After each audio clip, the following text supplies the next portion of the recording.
Бисмиллах, альхамдулиллах, вассаляту вассаляму аля расулиллах. Ассаляму алейкум ва рахматуллахи ва баракату. Сегодня 22 урок. И это последний урок нашего курса. Тема сегодняшнего урока – знаки остановок. В Коране, мусхафе есть знаки, где обязательно остановка, или где нельзя остановиться. И есть места, где желательно остановиться или желательно продолжить. Все эти места сейчас пройдем, иншаллах. И первый у нас знак обязательной остановки. Это буква мим. Вот мим с хвостиком. У нас был и другой мим, правиле иклаб. Он был именно сверху нуна или танвина, когда следовало ба. А это уже другой мим с хвостиком. Когда сверху стоит вот такой маленький мим, нужно обязательно остановиться. Вот, например, аят. أعوذ بالله من الشيطان الرجيم إنما يستجيب الذين يسمعون والموتى يبعثهم الله ثم إليه يرجعون. Вот здесь мы обязательно останавливаемся. Ясмаун. То есть нельзя продолжать. Это будет грубейшая ошибка. И противоположно этому идет лям алиф. Знак, запрещающий остановку. Здесь, наоборот, нельзя остановиться, нужно продолжить. Например, والذي جاء بالصدق وصدق به أولئك هم المتقون. Вот здесь нельзя сказать وصدق به, а нужно обязательно продолжить. То есть мим – знак обязательной остановки, лям алиф – знак, запрещающий остановку. Это обязательно. Дальше идет желательный. Оф и лям, оля.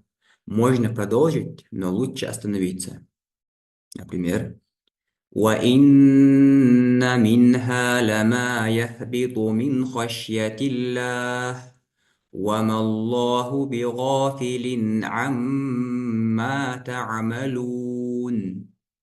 Мин хашьятилля, мы остановимся.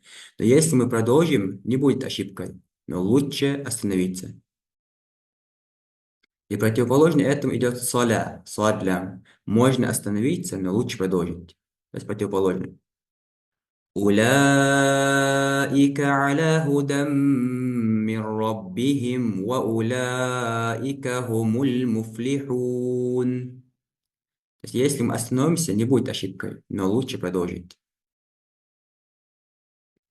То есть это желательно. И третий, буква джим. Здесь можно и остановиться, и продолжить. فسبح بحمد ربك واستغفره إنه كان توابا. Или же فسبح بحمد ربك واستغفره إنه كان توابا.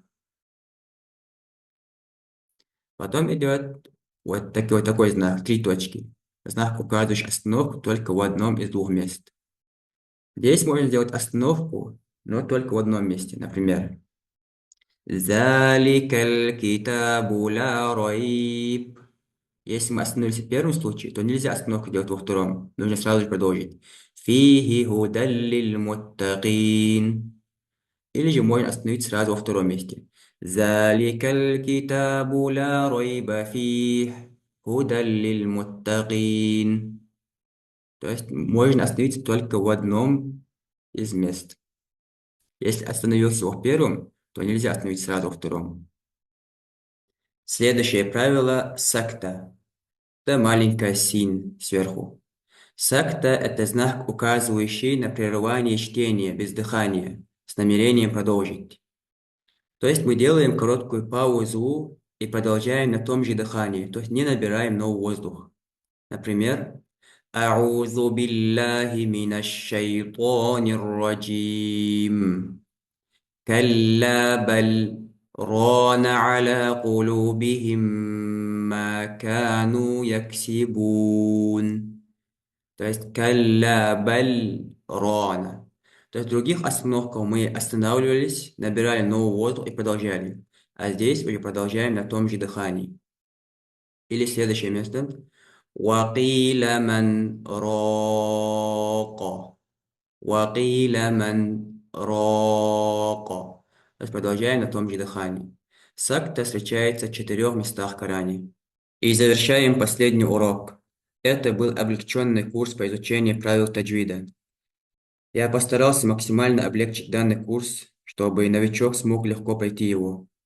А так, кто желает изучить правила таджвида углубленно, то в Ютубе есть много уроков, где есть хорошие преподаватели, в общем, профессионалы в своем деле.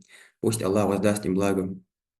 Пусть Аллах делает нас лучшими, как сказал пророк, саллаллаху алейхи вассалям: «Хайрукум ман та'аллама аль-Кур'ана ва аллама». Лучший из вас тот, кто изучил Коран и обучает ему других. Если я совершил какую-то ошибку в данном курсе, пусть Аллах простит меня, пусть Аллах простит нас всех и сделает нас обитателями рая Аль-Фирдаус. Пусть Аллах поможет вам всем. Субханака Аллахумма ва бихамдика. Ашхаду ан ла илляха илля анта астагфирука ва атубу илейк. Ассаламу алейкум ва рахматуллахи ва баракатух.